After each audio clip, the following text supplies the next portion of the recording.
Welcome to university விட்ஸ்.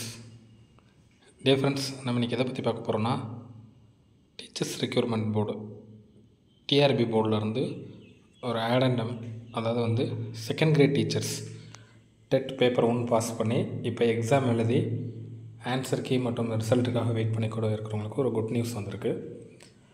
அதாவது அந்த நோட்டிஃபிகேஷன்லேருந்து எக்ஸஸாக ஒரு 1000 போஸ்ட்டை அவங்க என்ன பண்ணியிருக்காங்கன்னா ஆட் பண்ணியிருக்காங்க. ஸோ இது செகண்ட் கிரேட் டீச்சர்ஸ் எக்ஸாம் எழுதின எல்லாத்துக்கும் மிகப்பெரிய ஒரு ப்ளஸ் பாயிண்ட் ஆகும். ஸோ ஆல்ரெடி தெரியும் என்ன மாதிரி எக்ஸாம் எழுதியிருப்பாங்கன்னு. டெட் பேப்பர் 1 பாஸ் பண்ணி அதுக்கப்புறம் அப்பாயின்மெண்ட் எக்ஸாம் எழுதியிருப்பாங்க. இன்னும் அதுக்கு ஆன்சர் கீ கூட ரிலீஸ் பண்ணல அப்படிங்கிற மாதிரிலாம் கொஸ்டின்ஸ் இருந்தது. பட் அதுக்கப்புறம் அது எல்லாமே அதுக்கப்புறம் ரிசல்ட்லாம் ரிலீஸ் பண்ணி இந்த அப்பாயின்மெண்ட் ஃபில் பண்ண போகிறதா ஒரு ஆடனம் விட்டுருக்காங்க. ஸோ இது மூலமாக ஒரு 1000 வேக்கன்சிஸ் எலிமெண்ட்ரி எஜுகேஷன் ஸ்கூலில் அந்த தொடக்கப்பள்ளித்துறையில் 1000 பேர் எடுக்க போகிறாங்க. ஸோ அதுதான் இங்கே கொடுத்துருக்காங்க. இது ஃபுல்லாமே சப்ஜெக்ட் வைஸ்லாம் பிரியாது. டிடிஎட் படித்து பேப்பர் 1 பாஸ் பண்ணி எக்ஸாம் எழுதுனவங்களாம் அந்த வேக்கன்சி.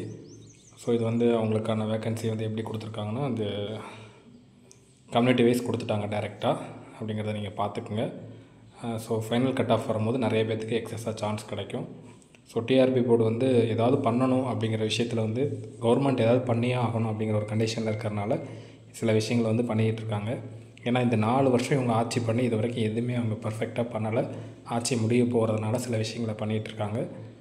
ஒரு பக்கம் இது குட் நியூஸ்னு நினச்சாலும் இதனால் பாதிக்கப்பட்டு வயதை இழந்தவர்கள் எண்ணிக்கை அதிகமாக இருக்குது அப்படிங்கிற ஒரு விஷயத்தை நம்ம விட்டு கொடுக்கக்கூடாது.